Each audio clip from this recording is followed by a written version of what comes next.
To Sheela kitchen. ఈరోజు ఈ gulab jamun recipe మీతోటి షేర్ అయితే చేసుకుంటున్నాను. పిల్లలు అడిగినప్పుడు 10 నిమిషాలలో చేసి పెట్టే రెసిపీ అండి. ఫస్ట్ కొద్దిగా నీళ్ళు పోసుకొని దాంట్లో 2 చెంచాడు చక్కెర వేసుకున్నాను, రుచికి సరిపోయేంత. చూడండి 10 నిమిషాలలో రెడీ అయిపోతుంది ఈ గులాబ్ జామును. దాంట్లో 2 యాలక్కాయలు వేసుకోవాలా. నేనైతే ఈ గులాబ్ జామున్ ప్యాకెట్ అయితే తీసుకున్నానండి, ఎందుకంటే ఇది సాఫ్ట్గా మెత్తగా బాగుంటుంది. ఇలా తీసుకొని కొద్దిగా నీరు వేసుకొని పిండిని పిసుక్కోవాలా.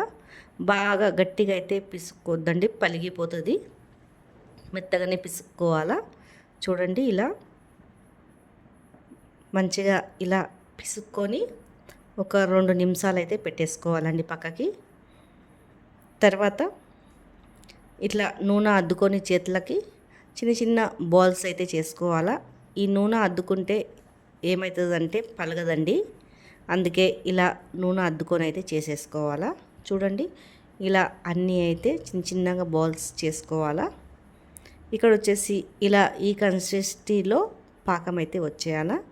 తర్వాత నూనె పెట్టుకొని ఒక ప్యాన్లో మంట స్లో మీదనే కాలవాలండి, ఎందుకంటే బాగా మంట మీద కాలుస్తే లోపల ఉడకది. స్లో మంట మీదనే కలుసుకోవాలా. ఎర్రగా లోపటంతా మంచిగా ఉడికిపోతుందండి. చూడండి మెల్లగా తిప్పుకోవాలండి, అటు ఇటు మెల్లగా తిప్పుకొని కాల్చుకోవాలా.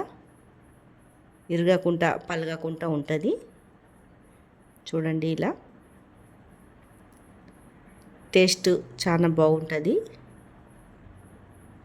చూడండి ఇలా మంచిగా లోపట కుక్ అయ్యే వరకు ఇలా తిప్పుకోవాలా. చూడండి ఇలా. తర్వాత ఇవన్నీ అయితే పక్కకైతే తీసేసుకుంటున్నాను. సేమ్ ఇంకా ఉన్నాయి కూడా అలాగనే కాల్చుకోవాలండి. చూడండి ఇలా మొత్తము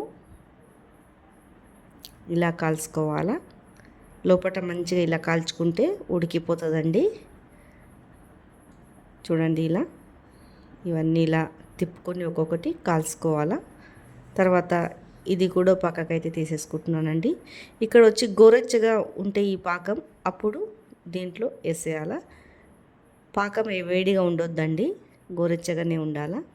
టేస్టీగా గులాబ్ జామున్ రెడీ అయితే అయిపోయిందండి.